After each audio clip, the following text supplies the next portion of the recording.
Hey what's up guys, this is Mukesh Joshi. Welcome back to another video. ये वीडियो होने वाली है जावास्क्रिप्ट सीरीज़ की अनदर एपिसोड, जिसमें मैं बात करने वाला हूँ अरिथमेटिक ऑपरेशंस के ऊपर।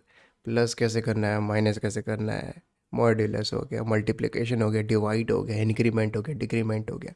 बेसिकली मैं W3 स्कूल के वो देख रहा था, जो करिकुलम है जावास्क्रिप्ट को मैं देख रहा था, क्या ऐसी चीज़ें जो मैंने मिस कर दी। उनके पास एक प्रॉपर एक चैप्टर है जो जावास्क्रिप्ट अरिथमेटिक का है। पहले मुझे लग रहा था इनिशियली कि इसकी ज़्यादा ज़रूरत नहीं है, ये तो चीज़ें बिल्कुल कॉमन है। पर फिर मैंने सोचा कि अगर मैं एक रोबस्ट कोर्स बना रहा हूँ जिसको देख के बहुत ही कम चांसेस हो कि इंसान को कुछ और देखना पड़े बेसिक लेवल पे, तो मुझे लगा मुझे ये चैप्टर को इंक्लूड करना चाहिए।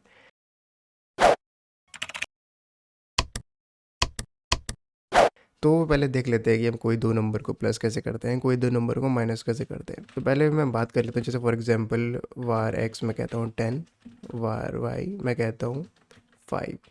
अब जितने भी ऑपरेशन हम परफॉर्म करेंगे बहुत ही क्विकली हम इन दोनों नंबर पे करते हैं। पहले मैं कहता हूँ, वैसे तो बहुत सिंपल है, हमारे कीबोर्ड में सारे बटन्स हैं, बस वही चीज़ है। अगर मुझे कहना है एक्स प्लस वाई, तो मैं बस करूँगा एक्स प्लस वाई और वो चीज़ मेरी प्रिंट आउट हो जाएगी। अब जो एक्स प्लस वाई है इसको मैं एक वेरिएबल पे भी स्टोर कर सकता था, जैसे where Z equal to X plus Y. अब आप देखोगे जो मेरा 15 हुआ है, अब अगर इसको मैं कहता हूँ माइनस, तो ये मेरा 5 हो जाएगा। यानी कि बहुत ही सिंपल जो आपकी कीबोर्ड में बटन है वो बिल्कुल काम करते हैं। अब सेम अगर मुझे कोई दो नंबर को लाइक डिवाइड करना हो एक को दूसरे से, तो हमारे पास प्रॉपर एक फॉरवर्ड स्लैश है। ये ना लोगों को बहुत कन्फ्यूजन रहती है, बैकवर्ड बैकवर्ड स्लैश कौन सा है, फॉरवर्ड स्लैश कौन सा है। बेसिकली जो भी डंडा है हमारा है, उसकी जो मुंडी अगर आगे है, जो फेस है टॉप वाला, जिसको मैं जैसे फॉर एग्जांपल अगर ये आदमी होता, अगर इसकी मुंडी आगे की तरफ झुकी है तो ये फॉरवर्ड स्लैश है, अगर इसकी मुंडी पीछे की तरफ झुकी है तो ये बैकवर्ड स्लैश है। या फिर पैर देख लो, जो नीचे वाले पैर है उस पूरे लाइन के, अगर ये पीछे की तरफ है तो ये फॉरवर्ड स्लैश है और आगे की तरफ है तो बैकवर्ड स्लैश है। वैसे मैं मुंडी से याद रखता हूँ, क्योंकि स्टार्टिंग में ना मुझे बहुत दिक्कत हो रही थी कि फॉरवर्ड स्लैश है बैकवर्ड स्लैश है। बट अब इतने टाइम बाद मैं इतनी बार मैंने लोगों को बता दिया है, तो फिर मुझे खुद भी याद हो गया है कि ये फॉरवर्ड स्लैश है। अब जो स्लैश है ये हमारा डिवाइड का, यानी कि जब भी आप इसको यूज़ करोगे ना तो दो नंबर डिवाइड हो जाएंगे, एक नंबर दूसरे से डिवाइड हो जाएगा। अगर मुझे मल्टीप्लाई करना है तो मल्टीप्लाई के लिए तो जैसे हम हमेशा क्रॉस बनाते हैं, कीबोर्ड में हमारे पास क्रॉस का कोई बटन नहीं है, एक्स है, लेकिन एक्स तो कैरेक्टर है, तो मल्टीप्लाई किस तरीके से करें। तो मल्टीप्लाई के लिए हमारे पास है स्टार, जो हमारा स्टार वर्ड है, जो स्टार लेटर है, कैरेक्टर है, ये यूज़ होता है मल्टीप्लिकेशंस के लिए। अब ना मल्टीप्लेशन मल्टीप्लिकेशन हो गया और डिवाइड हो गया, माइनस हो गया। एक बार होता है कि हमें मॉड्यूलस चाहिए। जैसे मॉड्यूलस क्या होता है, मॉड्यूलस होता है कि अगर आप एक नंबर को दूसरे नंबर से डिवाइड करते हो तो जो बचता है तो वो कितना बचेगा, जैसे फिर जिसको हम रिमाइंडर बोलते हैं। एक बार देख लेते हैं। मैं कहता हूँ मॉड्यूलस के लिए हम हमेशा परसेंटेज साइन यूज़ करते हैं। मैं कहता हूँ एक्स मॉड्यूलस वाई, देखते हैं क्या मेरा इनपुट आता है। देखो मेरा इनपुट आया 0। ऐसा क्यों हुआ? अगर इसकी वैल्यू अगर मैं कर देता हूँ 13, अब 13 को अगर आप 5 से डिवाइड करते हो तो डिवाइड होगा नहीं, क्योंकि आखिरी में रिमाइंडर 3 बच जाएगा। तो वही रिमाइंडर जो बचेगा वो मेरा प्रिंट आउट हो जाएगा। तो मॉड्यूलस, क्योंकि अगर मैं इसको डिवाइड करता ना तो मेरी वैल्यू ना पॉइंट में आती है, क्योंकि ऐसा कुछ नहीं है जो आप डिवाइड नहीं कर सकते, क्योंकि तो डेसिमल में शो कर देगा। लेकिन मैं चाहता था कि as a number, as a whole number, decimal में मुझे रिजल्ट नहीं चाहिए। मैं बस जानना चाहता था कि अगर मैं इसको इससे डिवाइड करूँगा तो आखिर में बचेगा क्या, रिमाइंडर क्या बचेगा।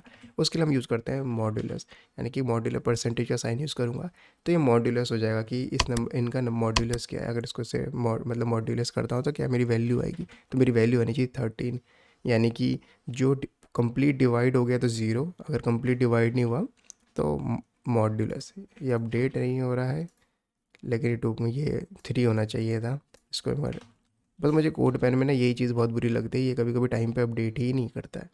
एक इमेजिन करो कि मॉड्यूलस की ज़रूरत क्या पड़ती है, मतलब किस एप्लीकेशन की मॉड्यूलस की एप्लीकेशन क्या है। बहुत ही सिंपल प्रोग्राम है। अगर आप कोई भी चीज़ चेक करना चाहते हो कि क्या ये नंबर 5 से डिवाइडेबल है या नहीं है, अब सारे नंबर 5 से डिवाइडेबल है क्योंकि पॉइंट पे वैल्यू आ जाएगी, लेकिन मतलब ऐसे होल नंबर जिसमें रिमाइंडर 0 आ जाए तो हम चेक करते हैं। जैसे फॉर एग्जांपल मैं कहता हूँ if x modulus y is equal to 0, तो मैं कहता हूँ document dot write yes, else document dot write no. यानी कि अगर मेरा x y से डिवाइडेबल है और अगर डिवाइड हो गया मतलब मॉड्यूलस मेरा 0 आता है, यानी कि वो कम्प्लीटली डिवाइडेबल है, बिल्कुल 0 आएगा। अब ना ये बहुत ही सिंपल से मैंने एक इफ़ के कुछ लाइन लिखी, कंडीशन लिखी है। ये चेक करती है कि अगर x जो y है, अगर वो x का फैक्टर है यानी कि फैक्टर मतलब वो ऐसा नंबर है जो डिवाइड कर दे, बिल्कुल ख़त्म ही कर दे और कोई रिमाइंडर ना बचे, तो हम लिखेंगे येस, वरना लिखेंगे नो। अब यहाँ पे देखोगे 13 को अगर मैं 5 से डिवाइड कर रहा हूँ, है ना, तो ऑफकोर्स 3 बच रहा है रिमाइंडर, इसलिए कह रहा है नो। लेकिन अगर ये 15 होता, तो अगर ये 15 होता तो यहाँ पे देखोगे कि जब 15 को 5 डिवाइड करेगा और कंप्लीटली बिल्कुल ज़ीरो आएगा, क्योंकि 5 3 जा 15 होता है हमारा, तो ज़ीरो आएगा, तो यानी कि राइट प्रिंट करेगा। तो कुछ इस तरह की कंडीशंस होती है बहुत बार हमारे कोड में होती है, ना जाने कौन सा प्रोग्राम बना रहे हो, ना जाने उसमें कैसी ज़रूरत पड़ जाए कोड की, क्या पता आपको ऐसी रिमाइंडर चेक करना पड़ जाए, तो मॉड्यूलर हमें वहाँ पे हेल्प करता है। अब ना बात करते हैं इंक्रीमेंट की, डिक्रीमेंट की। अब जैसे फॉर एग्जांपल मैं कहता हूँ कि डॉक्यूमेंट डॉट राइट, मैं कहता हूँ एक्स प्लस प्लस। इस पर मैंने कल वाली वीडियो पे शायद फॉर लूप वाली मैंने लास्ट में मैंने बात करी थी, काउंट प्लस प्लस। ये सेम वही चीज़ है, मुझे एक एक वैल्यू इंक्रीमेंट करनी है, तो मैं ऐसे कर सकता हूँ। जैसे यहाँ पे देखोगे कि अब ये प्रिंट इसलिए नहीं हुआ, मतलब ये अभी 15 इसलिए दिखा रहा है क्योंकि पहले इसने प्रिंट करा है, फिर इसने अपडेट करी। यानी कि अब अगर मैं एक बार दोबारा लिखता हूँ एक्स, तो इस टाइम पे 16 आनी चाहिए। कहने मतलब इसने पहले प्रिंट करी है, उसके बाद उसकी वैल्यू एक बढ़ाई है। अब यहाँ पे देखोगे जब उसने बढ़ा, मतलब प्रिंट करने के बाद उसने वैल्यू बढ़ाई है, तो दोबारा प्रिंट करा तो 16 आई है। कहने का मतलब जो भी जहाँ पे मैं इसको यूज़ करना चाह रहा हूँ, पहले यूज़ होगा फिर प्लस प्लस होगा।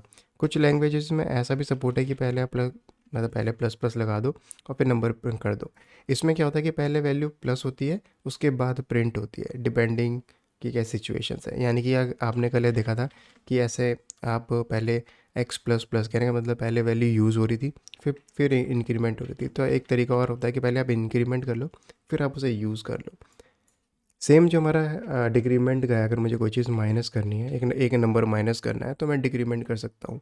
जैसे यहाँ पे देखोगे कि मैंने एक नंबर माइनस कर दिया, लेकिन फिर भी अगेन प्रिंट 15 हो रहा है। उसका रीज़न यही है कि पहले एक बार नंबर पहले प्रिंट हुआ है फिर माइनस हुआ है।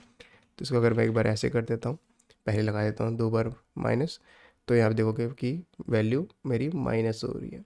तो कुछ बेसिक थे अर्थमेटिक ऑपरेशंस थे, बहुत ही सिंपल से, जिसको आप यूज़ कर सकते थे। आपको अगर एक्सपोनेंशियल करना है किसी नंबर का, जैसे फॉर एग्जांपल मैं आपको एक्सपोनेंशियल दिखाता हूँ। जैसे एक्सपोनेंशियल के लिए हमारे पास 2 स्टार यूज़ होते हैं, 2 की पावर 3। तो यहाँ पे देखोगे 2 की पावर 3 हमारा क्या होता है, यहाँ पे देखोगे 2 की पावर 3 हमारा 8 होता है। तो अगर आपको ऐसी पावर की में खेलना है किसी वर्ड के, जैसे फॉर एग्जांपल किसी नंबर की पावर चेक करनी है, 2 की पावर 8, 2 की पावर 9, जैसे फॉर एग्जांपल 2 की पावर 8 यूज़ करते हैं, तो 2 की पावर 8 मोस्टली बोलते हैं 256 होता है गैस, यस 2 की पावर 8 256। इस तरीके से आप चेक कर सकते हो कि किसके एक्सपोनेंशियल कितना है, या फिर अगर आपको जनरेट करना है तो बहुत ही क्विकली बिना कैलकुलेट करे बिल्कुल आसानी से चेक कर सकते हो। तो आई होप आपको ये वीडियो पसंद आई होगी जावास्क्रिप्ट अर्थमेटिक की। कोई भी query do let me know in the comment section. अगर आपको वीडियोस पसंद आती है तो आप मेरे चैनल को सब्सक्राइब कर सकते हैं, क्योंकि मैं बहुत सारी ऑसम वीडियोस पोस्ट करने वाला हूँ just like this one. And मैं इंस्टाग्राम पे भी आप मुझे फॉलो कर सकते हैं, क्योंकि मैं वहाँ डेली एक नया टॉपिक एक्सप्लेन करता हूँ मस्त पोस्ट फॉर्मेट में। आपको बहुत मज़ा आने वाला है। With that being said, I will see you in the next video.